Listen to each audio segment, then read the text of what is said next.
Welcome back to the Land Matters podcast and Happy New Year. I'm your host, Anthony Flint. 2021 is a special year for us. We're celebrating our 75th anniversary throughout the year with special publications and events. And accordingly, all of the shows for the year for the Land Matters podcast will relate to different aspects of our work and the people and places that have had an influence on us as this organization has evolved. This conversation will be about one of the most important parts of our portfolio, confronting the climate crisis.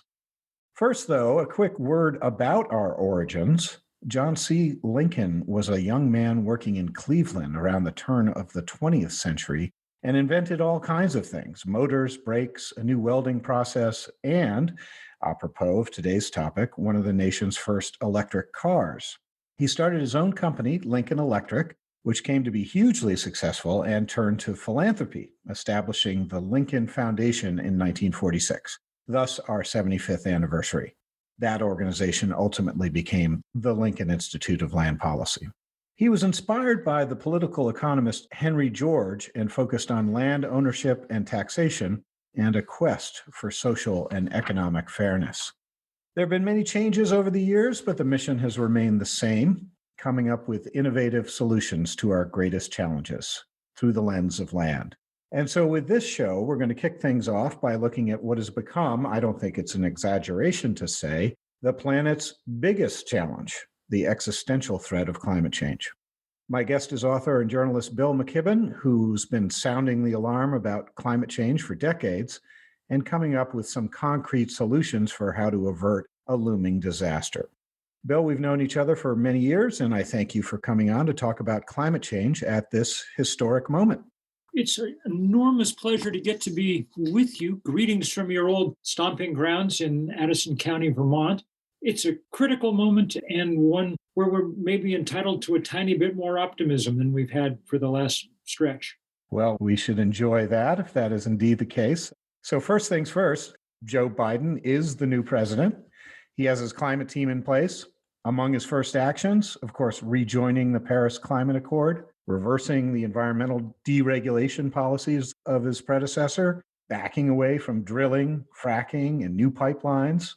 What comes next after those basic steps? Well, let's not neglect to say that he also revoked the existing permits for the Keystone XL pipeline, bringing to an end one of the, maybe the longest and most contentious environmental battle of this century in this country. The first steps that he's taken are great. Of course, what logically comes next is something that looks something like the Green New Deal, some big federal program to do the thing we desperately need to do: restart the economy by building out the massive amounts of renewable energy that are what the scientists tell us is necessary to get us out of the business of spewing carbon into the atmosphere in the time that physics allows. Now, I got to tell you, in truth, I'm not sure we're going to see that.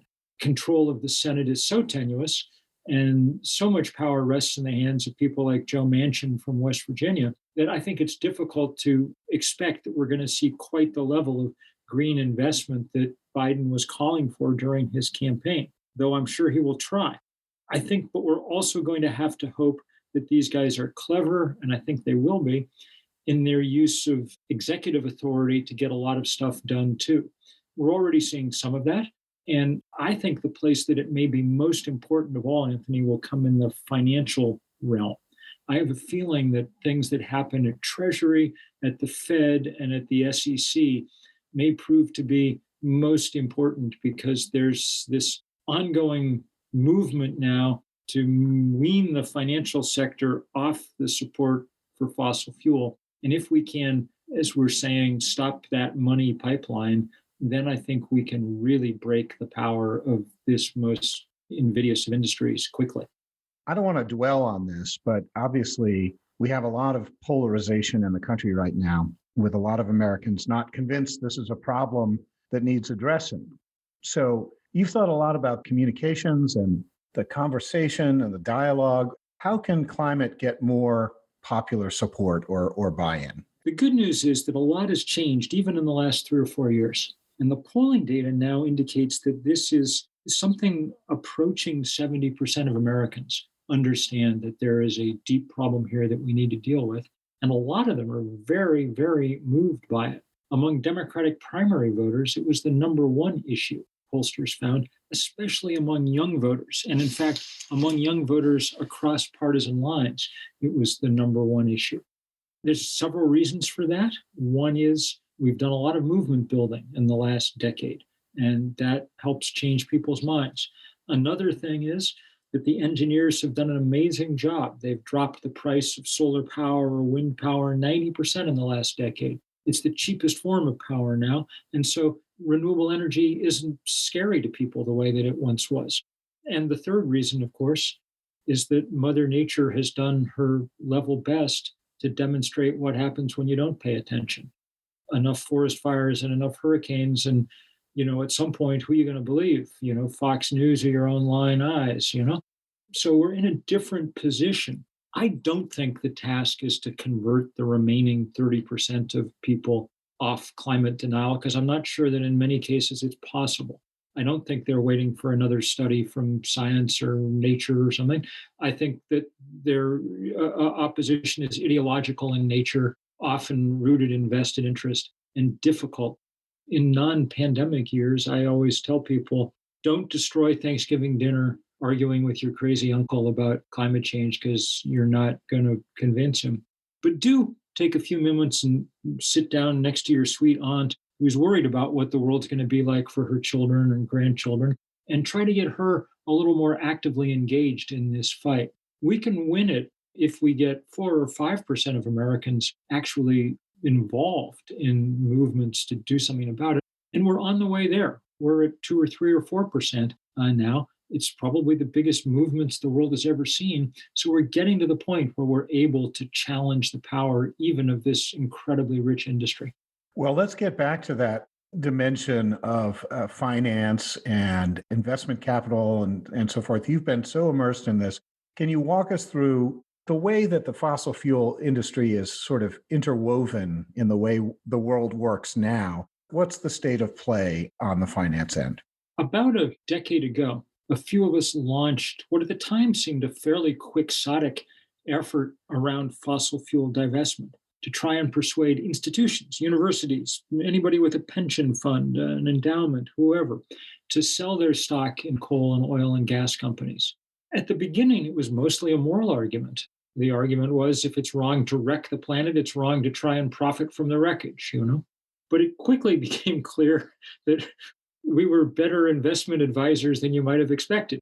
The fossil fuel industry has been the worst performing part of our economy for the last decade. Anybody who divested early on is made out like bandits, no matter what else they put their money in. And this divestment movement has now grown enormously. We're at $15 trillion in portfolios and endowments that have divested, which makes it the biggest corporate campaign of its kind in history, surpassing the similar effort on which it was modeled to try and end apartheid in South Africa in the 1980s.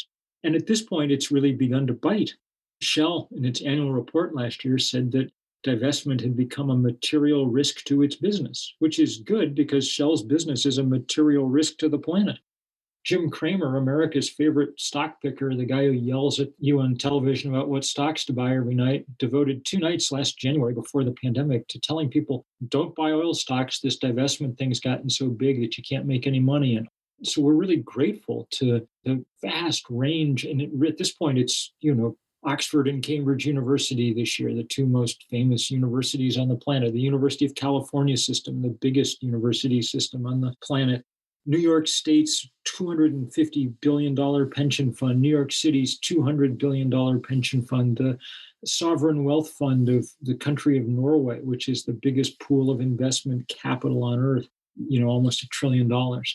Every public account in the country of Ireland, the Vatican, the Queen of England. I mean, so far this year, the Pope and the Queen of England have come out for divestment, which leads, I don't know who, Beyonce or somebody is, the only world leaders we really still have yet to get on board. So it's been a highly effective campaign and one that has lots of room to grow because there's still lots of institutions that have resisted efforts to get them to divest. My alma mater, Harvard University, being maybe the most obstinate example. And it's actually a really painful story in many ways that the richest university in the world is the one standing most in the way of significant action on climate change. Do you expect that to change with respect to Harvard? And how important is it? Is it a little bit symbolic as well as the... Yes, it's mostly symbolic. And at this point, Harvard can't lead, but it would be good if it followed. I don't know whether it'll change. Everybody's trying to get it to. The alumni voted last year. Every year, Harvard alumni vote to elect overseers to the university, alumni to help govern the university, to the 30-member board of overseers. Every year, they elect 5. And last year, a dissident slate of candidates petitioned, won their way onto the ballot on a divestment platform, and they won. They took those 3 of the 5 seats that were up. Harvard did not respond to that by saying, oh, well, I guess the alumni, just like the faculty and students, want divestment, let's do it. Harvard responded to that by saying, we're going to change the rules of election going forward so these outside candidates can't get elected. They'll never comprise more than 5 or 6 people on the board. Basically, they engage in this kind of university level on the same kind of voter suppression that's now, underway with the Republican Party around the country.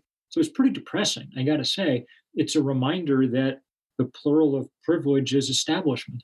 And it's important to get establishments to move. And some of them have, to their credit. Harvard hasn't, to its great discredit, and I hope that it will. Switching gears just a bit, at the Lincoln Institute, we look at land use and sustainable practices in cities, both in mitigation and adaptation or building resilience. On the latter, we published a report called Buy-in for Buyouts, looking at land use, coastal areas, and strategic retreat or managed retreat, particularly after a big superstorm like Sandy, restoring ecosystems and natural wetlands and natural systems like oyster beds. How important is this, the land use dimension and this idea of green or natural resilient infrastructure? So it's crucial in 2 ways. The first is the sort of way that you've outlined. We need protection and barrier against the forces that we have unleashed. The sea is coming up higher, the winds are rising. It's all simple physics at a certain point. So we need to have responses that help protect us. It's also important to be thinking this way because there's going to be a lot of places that we can't protect. And we simply need to understand that and begin planning for how we move people away from places that are no longer going to be easily habitable by humans. And that's a painful thing to describe, but the UN estimates that we may have 1 billion climate refugees before the century is out. So we better get used to thinking about it.